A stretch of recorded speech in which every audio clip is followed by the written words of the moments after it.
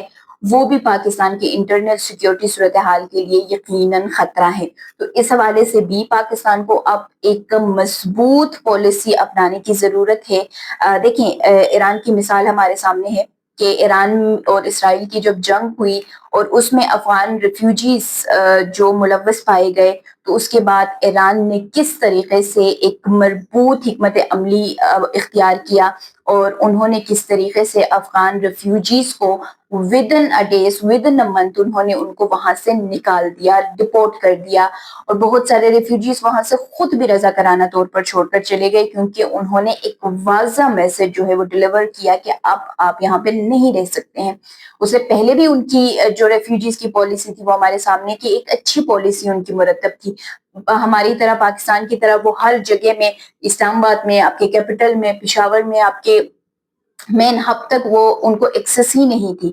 یہاں پہ تو ہم نے ان کو ہر جگہ پہ ایکسس دی ہوئی ہے، تو پھر تو انٹرنل صورتحال تو خراب ہونی ہی ہونی ہے، کیونکہ آپ کے اپنے لوگ جس پوائنٹس تک جانے کے لیے ان کی اتنی چیکنگ ہوتی ہے، ان کو اتنے تمام تر مراحل سے گزر کے جانا ہوتا ہے، وہاں پر افغان ریفیوجیز ایسے ہی چلے جاتے ہیں۔ کیوں جاتے ہیں؟ یہ ایک اہم سوال ہے کہ ایسے نہیں ہونا چاہیے۔ ہمیں اس کی ایک مربوط پالیسی اس کے اوپر اختیار کرنے کی ضرورت ہے، بنانے کی ضرورت ہے، تاکہ اس طرح کے واقعات دوبارہ سے نہ ہو سکیں۔ اس کے فوری بعد اسلام آباد کی جو صورتحال ہے وہ اس طرح سے ابھی جو سیکیورٹی ہے وہ سخت کر دی گئی ہے، چیکنگ جو ہے، چیکنگ پوائنٹس پر چیکنگ کو اور سخت کیا گیا ہے، لیکن جو افغان ریفیوجیز اسلام آباد کے اندر ہے، پنڈی کے اندر ہے، مطلب ہمارے ہر جگہ کے اندر ریفیوجیز ہیں، تو ہم کیوں نہیں ایران کی طرح ایک ایسے پالیسی اختیار کریں کہ ہم بھی فی الفور ان کو اب نکالنے کی بات کریں۔ ہم نے تو پورا یہ سال بھی گزار دیا نا ریفیوجیز کی، ہم انخلا کے اوپر بول رہے ہیں کہ جی آج اتنے گئے، کل اتنے جا رہے تھے، پرسوں اتنے گئے تھے، لیکن کرتے کراتے پورا سال گزر گیا کہ ہم ان افغان ریفیوجیز کی ایک جو ہمارے پاس ہم یہ کہیں کہ ایک ہیوج نمبر تھا، اس کو ہم نکال سکے یا اس کو نکالنے میں ہم کامیاب ہو سکے۔ اس میں ہم بالکل ناکام ہو رہے ہیں۔ ہم دیکھ رہے ہیں کہ ہمارے جو صوبے ہیں وہاں پر حکمت عملیاں اختیار کی جا رہی ہیں، لیکن اس کے اوپر امپلیمنٹیشن نہیں ہو رہی ہے، پالیسیز بنائی جا رہی ہیں لیکن ان کے اوپر پھر امپلیمنٹیشن نہیں ہو رہی ہے۔ خیبر پختونخوا میں ابھی تک اس پورے انخلا کے دوران ایسا کوئی اقدام اٹھایا ہی نہیں گیا کہ افغان ریفیوجیز کو نکالنے کے اوپر وہ سختی سے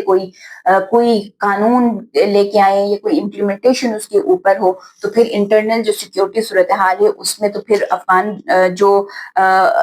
جو ہے وہ تو انوالو ہو رہے ہیں۔ اب اگر ہم یہ تمام چیزیں ہونے کے بعد یہ کہیں کہ جی افغان جو ان کا جو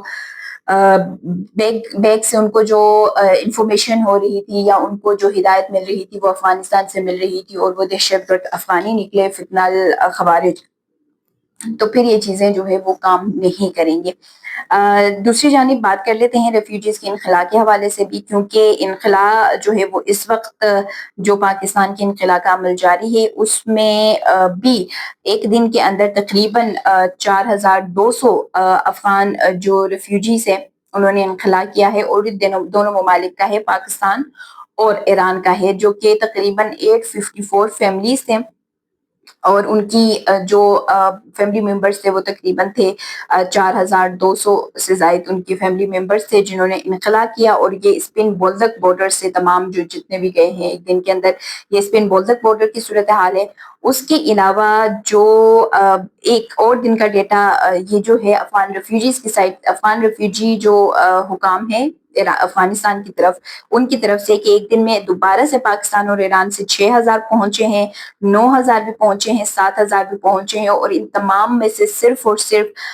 1750 ایسے فیملیز تھے جن کو افغانستان کے حکام نے ان کو فیسیلیٹیٹ کیا ہے، اور اس کے بعد ان کو ان کے جو پروونسز تھے وہاں پر ان کو منتقل بھی کیا ہے۔ امید کرتی ہوں آج کی ویڈیو آپ لوگوں کو پسند آئی ہوگی۔ اگر پسند آ جاتی ہے تو لائک کر دیں، شیئر کر دیں، ساتھ کمنٹ سیکشن میں اپنے قیمتی آراء سے لازمی آگاہ کیجیے گا۔ مجھے دیجیے اجازت، اللہ حافظ۔